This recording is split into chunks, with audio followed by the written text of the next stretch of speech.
സ്റ്റാർട്ടപ്പിന് ഏറ്റവും അനുകൂലമായ സാഹചര്യമാണ് കേരളത്തിലുള്ളത് എന്ന് പൊതുവിൽ എല്ലാവരും സമ്മതിക്കുന്ന കാര്യമാണ്. 2016 3000 സ്റ്റാർട്ടപ്പുകളാണ് ഉണ്ടായിരുന്നത്. ഇപ്പോഴത് 6300 വർദ്ധിച്ചിട്ടുണ്ട്. 5800 കോടി രൂപയുടെ നിക്ഷേപം ഈ സ്റ്റാർട്ടപ്പുകളിലൂടെ കേരളത്തിലുണ്ടാകുന്നുണ്ട്. 60,000 തൊഴിലവസരവും ഒരുക്കാൻ കഴിയുന്നുണ്ട്. നമ്മൾ ലക്ഷ്യമിടുന്നത് 2026 15,000 സ്റ്റാർട്ടപ്പുകളാണ്. 1,00,000 തൊഴിലവസരവും ഒരുക്കുക എന്നതാണ് നാം ലക്ഷ്യമിടുന്നത്. ഇപ്പോൾ നമ്മുടെ സംസ്ഥാനത്തെക്കുറിച്ച് ഒരു പരിശോധന നടത്തിയാൽ രാജ്യത്തിൻ്റെ മൊത്തം ചിത്രത്തിൽ കേരളം നൽകുന്ന സംഭാവന വളരെ വലുതാണ് എന്ന് കാണാൻ കഴിയും. ഇപ്പോൾ രാജ്യത്തെ ആദ്യത്തെ ഡിജിറ്റൽ യൂണിവേഴ്സിറ്റി കേരളത്തിലേതാണ്. അതേപോലെ തന്നെ ഇന്ത്യയിലെ ആദ്യത്തെ ഡിജിറ്റൽ സയൻസ് പാർക്ക് നമ്മുടെ സംസ്ഥാനത്താണുള്ളത്. ഇവിടെ ഗ്രഫീൻ ഇന്നൊവേഷൻ സെൻറ്റർ, കൊച്ചിയിലെ വാട്ടർ മെട്രോ, തിരുവനന്തപുരത്ത് സ്ഥാപിച്ചിട്ടുള്ള virology institute of advanced virology, ഇതൊക്കെ രാജ്യത്തിന് തന്നെ മാതൃകയായിട്ടുള്ളവയാണ്. അതേപോലെ തന്നെ മറ്റു ചില കാര്യങ്ങൾ നാം ഒരുക്കിക്കൊണ്ടിരിക്കുന്നുണ്ട്. അതിലൊന്നാണ് ആയുർവേദ രംഗത്തിൻ്റെ വളർച്ചക്കുതകുന്ന ഇൻ്റർനാഷണൽ ആയുർവേദ റിസർച്ച് ഇൻസ്റ്റിറ്റ്യൂട്ട്.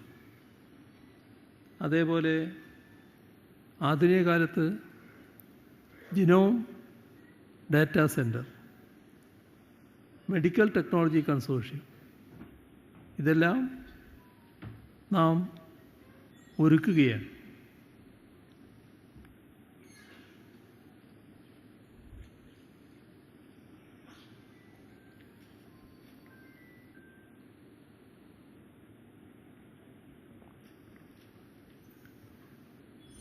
അതേപോലെ തന്നെ മൈക്രോബയോം, ന്യൂട്രാസ്യൂട്ടിക്കൽസ്, ഈ മേഖലകളിൽ ഓരോ മികവിൻ്റെ കേന്ദ്രങ്ങൾ സ്ഥാപിക്കാനുള്ള നടപടികളും നാം സ്വീകരിച്ചു പോവുകയാണ്. ഡിജിറ്റൽ സയൻസ് പാർക്കിൻ്റെ കാര്യം ഞാൻ പറഞ്ഞു. അതിനു പുറമെ 3 സയൻസ് പാർക്കുകൾ ഓരോന്നിനും 200 കോടി രൂപ വീതം ചെലവിട്ടുകൊണ്ട് സ്ഥാപിക്കാനാണ് നാം നടപടികൾ സ്വീകരിക്കുന്നത്. ഇങ്ങനെ നോക്കിയാൽ നമ്മുടെ സംസ്ഥാനം ആധുനിക വിജ്ഞാന ഉൽപ്പാദന കേന്ദ്രമായി മാറിയിട്ടുണ്ട് എന്ന് കാണാൻ കഴിയും. നേരത്തെ തന്നെ സോഫ്റ്റ്വെയർ ഡെവലപ്മെൻറ്റിൽ നമ്മൾ പങ്കാളിത്തം വഹിക്കുന്നുണ്ടായിരുന്നു. ഇപ്പോൾ ഹാർഡ്വെയറിലും സോളാർ പാനലിലും ലിഥിയം ബാറ്ററിയിലുമെല്ലാം ഉൽപ്പാദനം യാഥാർത്ഥ്യമാക്കാനുള്ള നടപടികൾ നാം സ്വീകരിച്ചു വരികയാണ്. കേരളത്തെക്കുറിച്ച് നേരത്തെ ഉണ്ടായിരുന്നൊരു ധാരണ നമ്മുടെ നാട് വ്യവസായത്തിന് അത്ര കണ്ട് പറ്റിയ നാടല്ല എന്നുള്ളതാണ്. അതിന് പ്രധാന കാര്യം ഒരു വ്യവസായ സൗഹൃദ അന്തരീക്ഷം അത് കേരളത്തിൽ ഇല്ല. രാജ്യത്തിൻ്റെ അതുമായി ബന്ധപ്പെട്ട കണക്കുകളെടുത്താൽ നാം വളരെ പിറകിലായിരുന്നു. ഇത് മാറ്റാനുള്ള ശ്രമം 2016 LDF സർക്കാർ ആരംഭിച്ചു. അതിൻ്റെ ഭാഗമായി വ്യവസായികളായിട്ടുള്ളവരുടെ തന്നെ യോഗങ്ങൾ ഒന്നിലധികം തവണ ചേർന്നു.